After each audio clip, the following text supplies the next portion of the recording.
Once this summary and referral form, so SAR is the summary and referral form, once that is filled out, signed by the MD or the RN in a nursing home, and in the chart you write the date that it's all filled up and in the chart.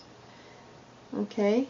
And this date hopefully will be before you get the 100th visit email, because you will also get an email that says 100 out of 100. And when you open it, it'll say this resident had their 100th visit billed on whatever date. You write that date here, so you know that the very next service, or whether it be a treatment or a reassessment, the very next service that's billed in Colago is their 101st. So you better hope that that summary and referrals form is all signed and filled out and in their chart. The last column is the 150% email date. Colago will also send you, you'll also start to get 85% visit emails when they get to their 43rd out of the extra 50 visits. So be careful when you open your emails. It may not be another 85th out of 100. It's the 85% email date. So you have 85 out of 100 for the first 100. Once you're past that, you get the 100 out of 100 email. You're going to get a 43 out of 50, which is 85%. You don't need to record that date. That's just to let you know that in 7 visits the resident has no more paying visits. When you get the 50 out of 50, the 50 visits out of 50, so they've had their last paid visit, it'll be 100% util email still. Write the date down, and then we know that the whole process is complete and the resident has no more billable visits. You can still continue to enter them in Colago because they'll be unfunded visits, which is fine.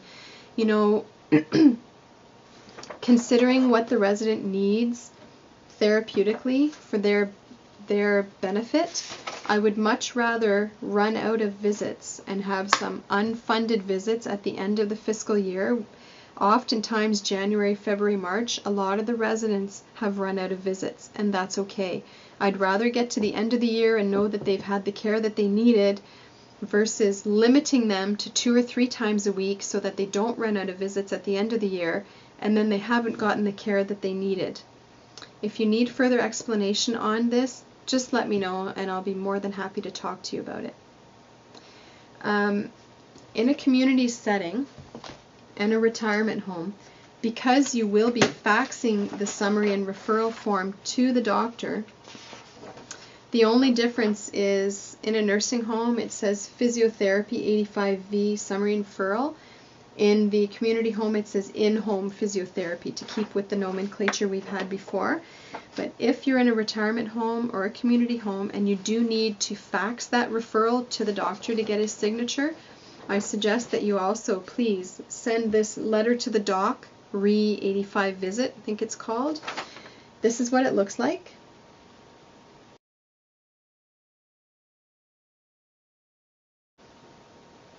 And basically the letter says, "Dear doctor, enclosed you will find a summary report from a recent evaluation of your patient or patients.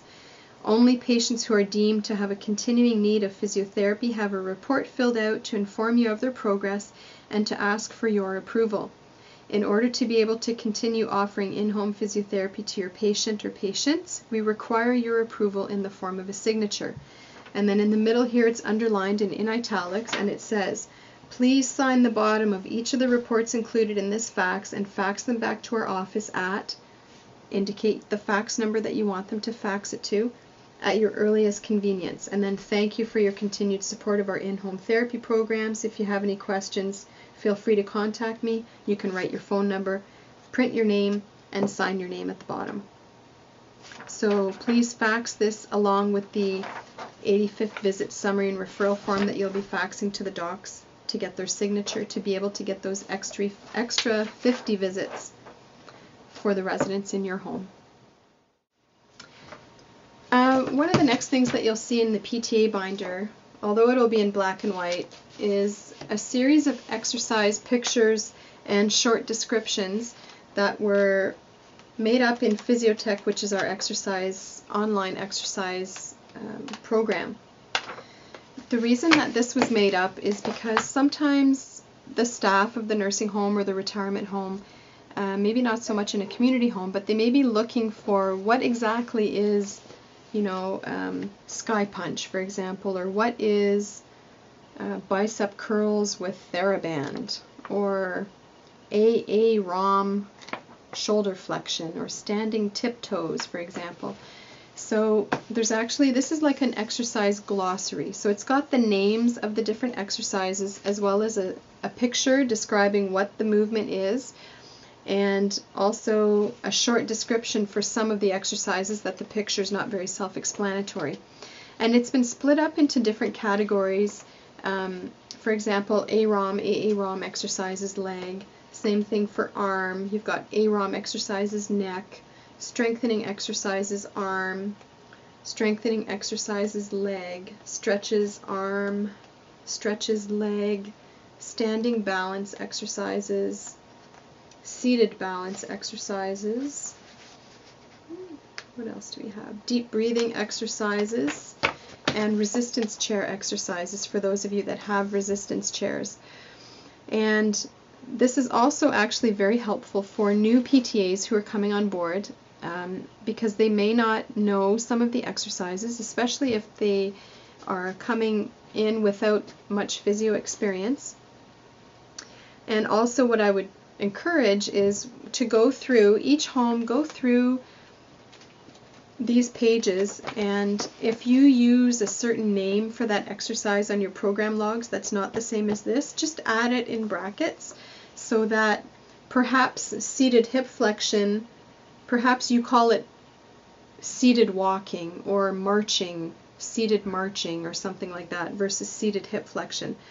Just put beside that name what you call it on the program logs so that it's easy for everybody to find what the exercises are, both for the staff, the nursing staff, and also for the new physio staff or people that might be coming in to replace during vacations and sick days.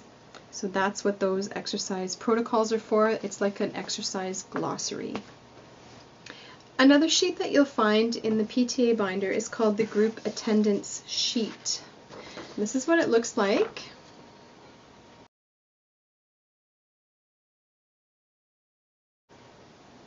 So you've got, again, the group class name. So if it's your seated class or your standing class or your A-wing class or whatever it may be. Then you've got the month, so you can keep track of the month. And you can do it double-sided, so you can have 1 month on the front, 1 month on the back. And down the one side here, you can put all the names of the residents that attend that class. And then you've got from 1 to 31 across the top, and that's obviously the days of that month.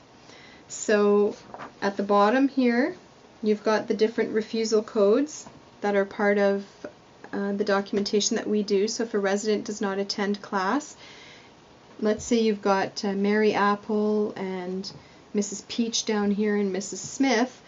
If Mary Apple attends the class on the 5th of the month, you would write 30, if it was the 30-minute class. And then if Mrs. Peach doesn't attend on the 5th because she's sick, you look down here and the code for sick is S. So across from Mrs. Peach on the 5th, you would put an S for sick. And let's go down to Mrs. Smith, and maybe Mrs. Smith said she didn't want to participate today. So you would go down the 5th and Mrs. Smith, and you would write NT for not today. And everybody else that attended, you would write 30, 30, 30, 30, 30, 30, 30. Okay? This is basically just to help you keep track of who's attended your classes on which day, so that at the end of the day, when you're doing your stats in Coligo, you can just take a quick look at the sheet and see who attended, and then you can also see who refused and why, or who didn't attend the class and why, and it makes it easier to enter the stats into the group booking in Coligo with less chance of error. If you do 2 different classes that day, you might forget why somebody didn't attend or if somebody attended or not, and then it just increases the possibility of error. So this is just to help decrease the possibility of error. In community homes, if you would like to use this sheet instead, this is the group attendance sheet we have for you. And you'll notice that across the top on one side it goes from the 1st to the 15th, and on the back side it goes from the 16th to the 31st.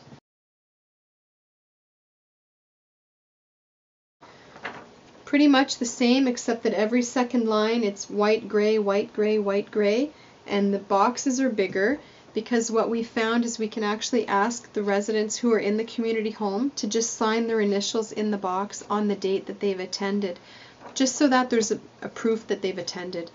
In a community setting we may need to be a little bit more careful, so this is just an extra way to make sure that people know that yes, we are actually seeing these residents.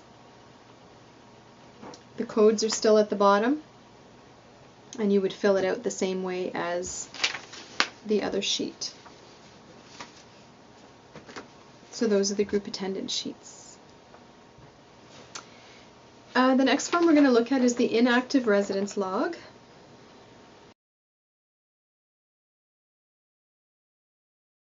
And basically you've got 4 columns on this log. You've got, you could put the resident's name, then you would put the date that they became inactive.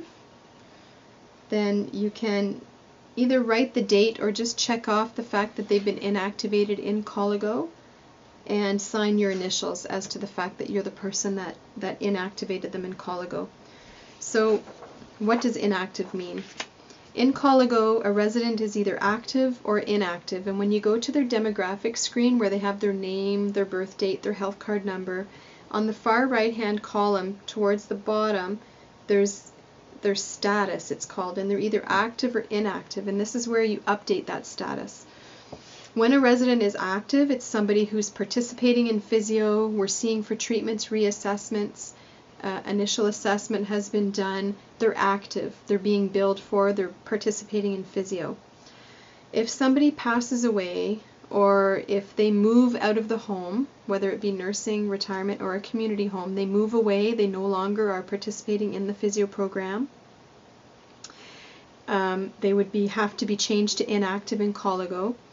And also, if somebody refuses to participate on numerous occasions in physio and the physiotherapist has deemed that this person will never ever participate, and they discharge them from physio even though they still live in the home, it's still a good idea to make them inactive in Coligo. If they change their mind later on and they decide that they do want to participate in physio, or perhaps they have an injury and now they have a need and they see the benefit of physio, just need to get a new referral, reassess them, activate, you can rechange their status to active in Coligo and update it, and then you can begin treating them again after the assessment's been done. If they are discharged and it's documented by the physio that they've been discharged from the program, we do need to get a new referral for them. So this is something to consider in retirement homes and community homes where we have to sometimes go through a longer process to get the resident referral.